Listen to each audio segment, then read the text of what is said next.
بسم اللہ الرحمن الرحیم. آج ہمارے ساتھ عبید اللہ سید موجود ہیں، پاکستانی ہے اور خوبصورت جزیروں کی سرزمین مالدیپ میں روزگار کے سلسلے میں مقیم ہے. میں عبید اللہ سید صاحب سے یہ سوال کروں گا کہ مالدیپ میں کتنے عرصے سے مقیم ہے اور وہاں کیا کر رہے ہیں. اپنے حالات زندگی کے بارے میں مختصراً بتائیے گا. جی ہاں، بہت شکریہ شبیر عادل صاحب. میں یہاں بیسیکلی میں کراچی سے میرا تعلق ہے.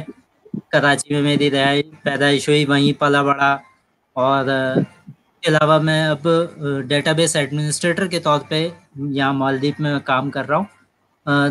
2015 سے میں یہاں مالدیپ میں ہوں.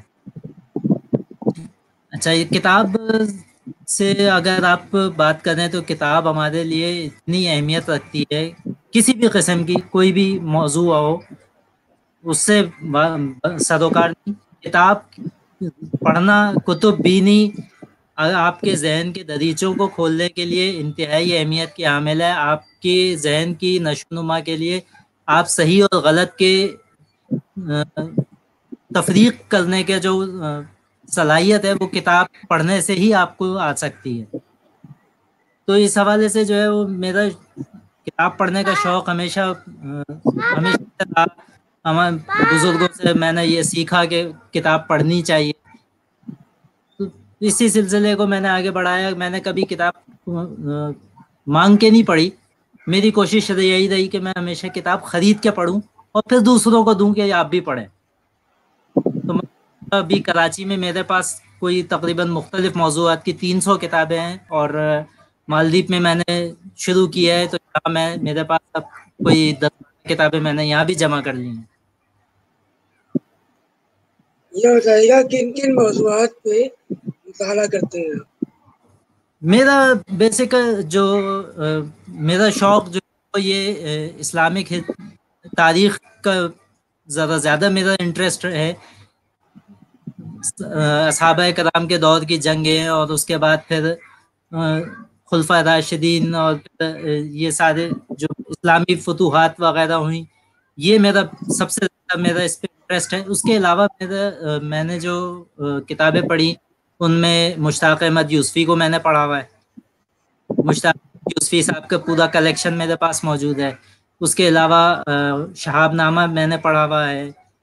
پھر ممتاز مفتی کی علی پور کا ایلی اور اس کے ساتھ راجہ گرد بانو قدسیہ صاحبہ کی، یہ ساری کتابیں میں نے پڑھی ہوئی ہیں اور میرے پاس الحمدللہ یہ موجود ہے.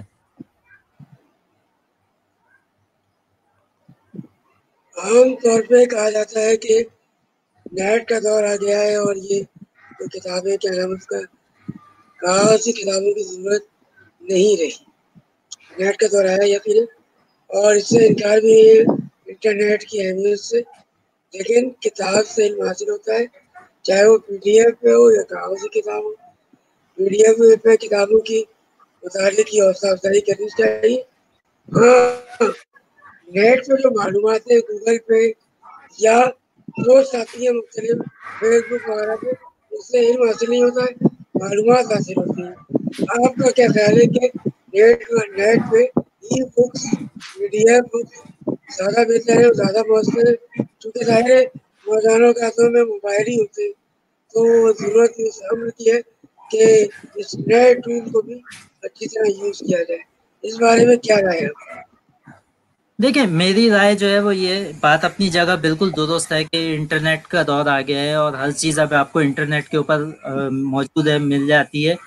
لیکن میں پھر بہت سے لوگوں کو بھی یہ بات پوائنٹ آؤٹ کر رہا ہوتا ہوں. ایک دفعہ ایک پروفیسر صاحب نے یہ بات کہی تھی کہ انتہا پسندی ہمارے ہاں اس وجہ سے پروان چڑھ رہی ہے کہ ہم نے کتابیں پڑھنا چھوڑ دی ہیں. جب ہم کتاب پڑھتے ہیں تو ہمارے ذہن میں وہ نشو نما ہوتی ہے کہ ہم صحیح اور غلط کا انتخاب کر سکیں گے.